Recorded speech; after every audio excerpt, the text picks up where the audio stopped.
আল্লাহ পাকের শুকরিয়া আদায় করছি, রমাদানের পরে আল্লাহ রাব্বুল আলামিন আমাদেরকে নতুন আরো একটি মাস, শাওয়ালের মতো বরকতপূর্ণ মাস আল্লাহ দিয়েছেন। যে মাসটাকে কেন্দ্র করে আপনি রোজার ট্রেনিংকে পুরাপুরি যেন ভুলে না যান।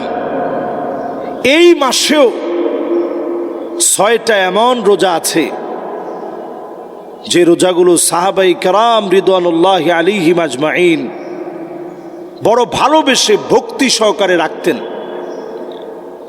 নবী আলাইহিস সালাতু ওয়াস সালাম বলছেন, মান সামা রমাদান সুম্মা আতবাআহু সিত্তাম মিন শাওয়াল কানা কাসিয়ামিদ দাহর। কেউ যদি রমজানের 30টা রোজা পূর্ণ করল, রমাদানের রোজাগুলার পরে শাওয়ালের রোজাগুলা যদি আল্লাহর কোনো গোলাম রাখে, মাত্র 6টা রোজা যদি আপনি পুরা করেন, কানা কাসিয়ামিদ দাহর,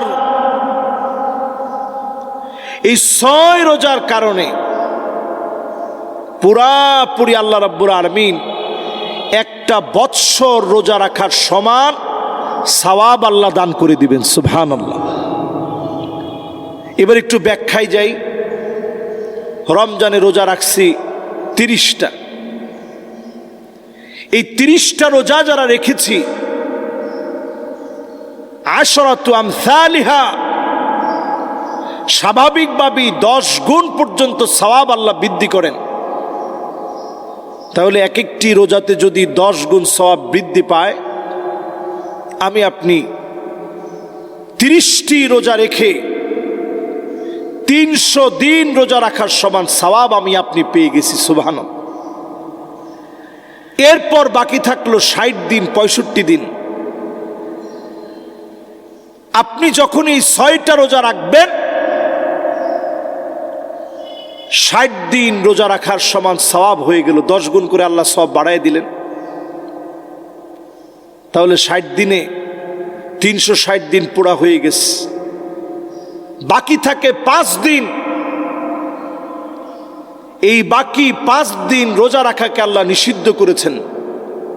2 ঈদের 2 দিন, কোরবানির ঈদের পরের 3 দিন, এই সময় 5টিতে 5টা রোজা রাখা আল্লাহ তাআলা নিষিদ্ধ করেছেন 5 দিনে। তাহলে বোঝা যায় রমাদান মাসের পরে শাওয়ালের এই রোজা বড় দামি আল্লাহর কাছে। আল্লাহর কাছে এই রোজা বড় প্রিয় রোজা। এই সময়ের রোজা বড় কাঙ্ক্ষিত রোজা। এই সময়ের রোজার কারণে আল্লাহ রাব্বুল আলামিন গুনাহ খাতা মাফ করেন। আম্মা জান আয়েশা সিদ্দিকা রাদিয়াল্লাহু তাআলা আনহা তিনি প্রায় হাদিসটা স্মরণ করায় দিতেন, আদওয়ামুহা ওয়া ইন কাল্লা, আপনার আমার আমল কবুল হয়েছে কিনা বোঝার একটা আলামত হচ্ছে আগে আপনি যে আমল করতেন,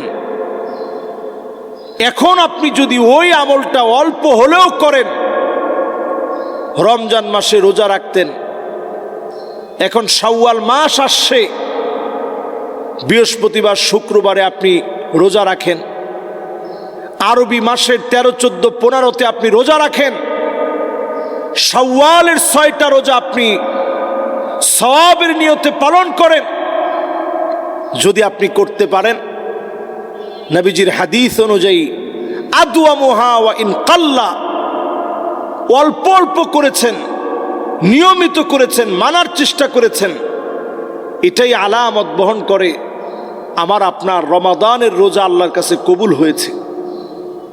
এই শাওয়াল মাসে এসেও রমজানের রোজা কবুল হলো কিনা বোঝার উপায় হচ্ছে, যদি আমি শাওয়ালের 6টা রোজা রাখি, নফল রোজাগুলার প্রতি যদি আগ্রহী হই, তাহলেই বোঝা যাবে আমার আপনার রমাদানের রোজাটা কবুল হয়ে গেছে।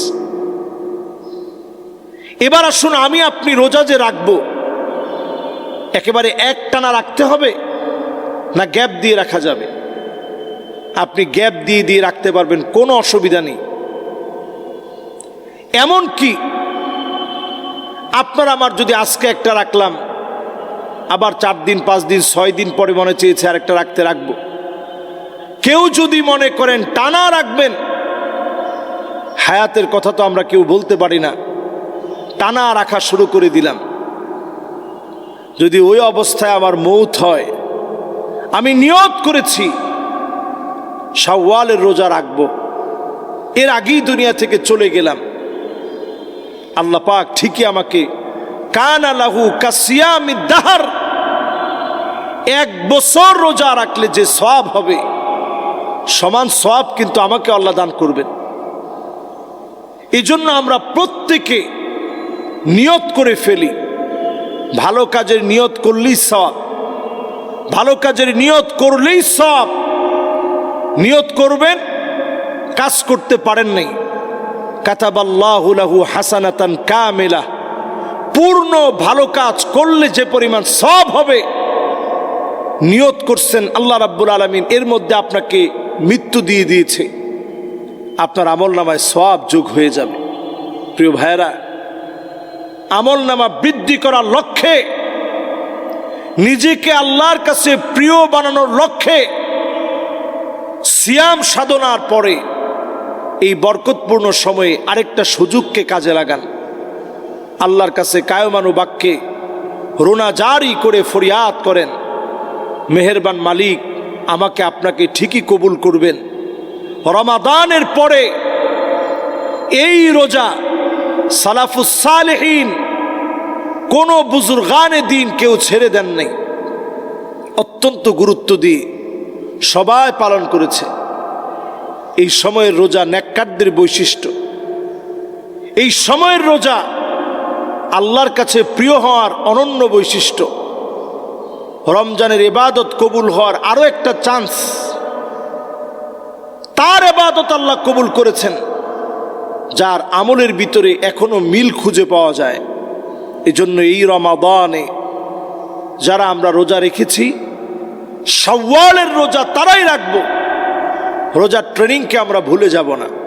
আল্লাহর কাছে প্রতিনিয়ত আমরা বলবো, সাহাবাই কেরামের সুরে সুর মিলিয়ে সাহাবাই কেরাম বলতেন, ইয়াদউন আল্লাহ সিত্তাতা শুরিন আইয়াতাকাব্বালাহু মিনহুম, 6 মাস দোয়া করতেন, আল্লাহ রমজানে যে টুকটাক ইবাদত বন্দেগী করেছি আল্লাহ মেহেরবানি করে কবুল করে নেন, আল্লাহ মেহেরবানি করে দোয়াগুলা কবুল করেন।